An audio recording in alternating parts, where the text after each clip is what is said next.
সর্দি কফ জ্বর একসাথে আক্রমণ করেছে। এই অবস্থা থেকেও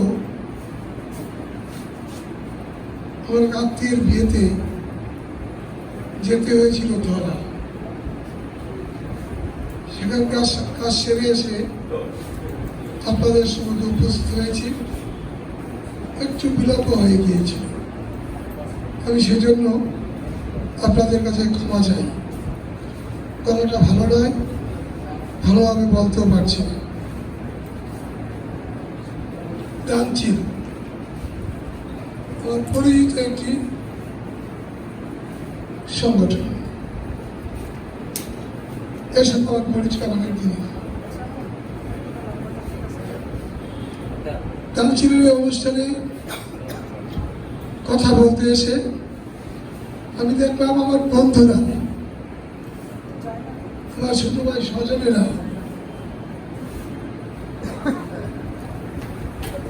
খুব কাছ থেকে এ সংগঠনের সাথে জড়িত।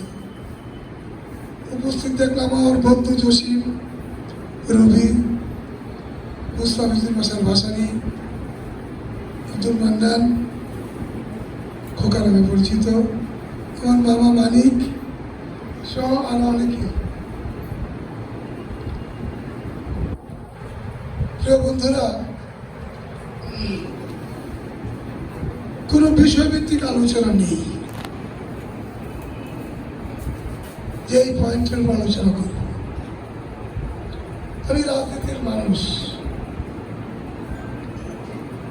পর আমাকে এই কথা দেখলাম। আমি রাজনীতির মানুষ, ঘুমিয়ে যাওয়ার আগে রাজনীতি করি, ঘুম থেকে উঠেই রাজনীতি করি।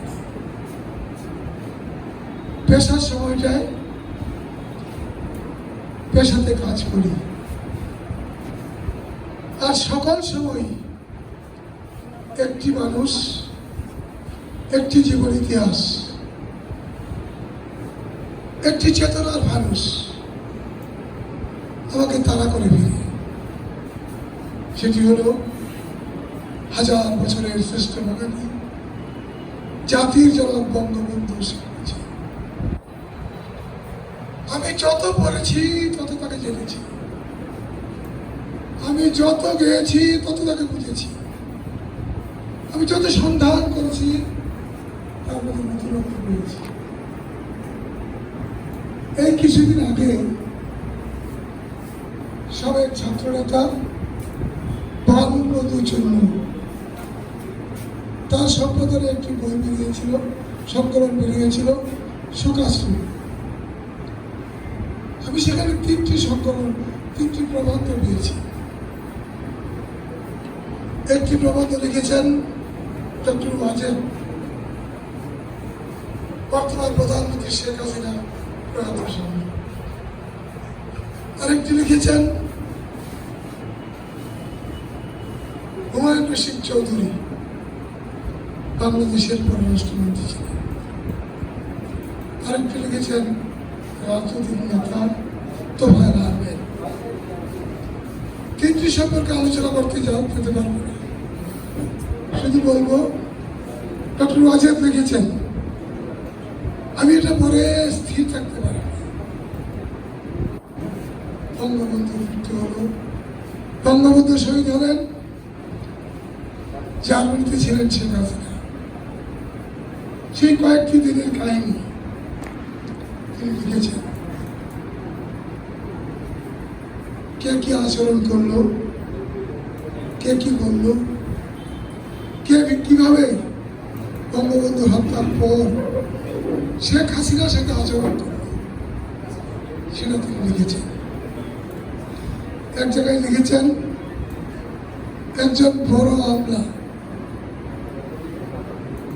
যিনি 2 দিন আগে শেখ হাসিনাকে বলেছেন যদি বঙ্গবন্ধুর জন্য জীবনটা যেত খুব ভালো হতো। তিনি হুমায়ুন রশিদ চৌধুরীকে ফোনে বলেছেন, একটু সাবধানে থাকো, তোমার চাকরিটা চলে যাবে, হাসিনাদের সাথে দেখা না করলে চলে না। হুমায়ুন রশিদ চৌধুরী বলেছেন, এখনই আমার মৃত্যু। হুমায়ুন রশিদ চৌধুরীর সহায়তায় শেখ হাসিনা পানাম বিমানবন্দরে ইংল্যান্ডের একটি ফ্লাইটে করে এসে নামলেন। বলা হয়েছিল তাদেরকে ভারতের দুজন কর্মকর্তা এসে নিয়ে যাবেন, তারা বিমানেই বসেছিলেন। বলা হয়েছে আপনারা বিমানে বসে থাকুন।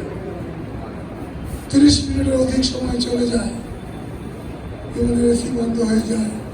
প্রচন্ড গরমের মাঝে শেখ হাসিনা, শেখ রেহানা, ডক্টর ওয়াজেদ নিজেই লিখেছেন, তার সন্তানরা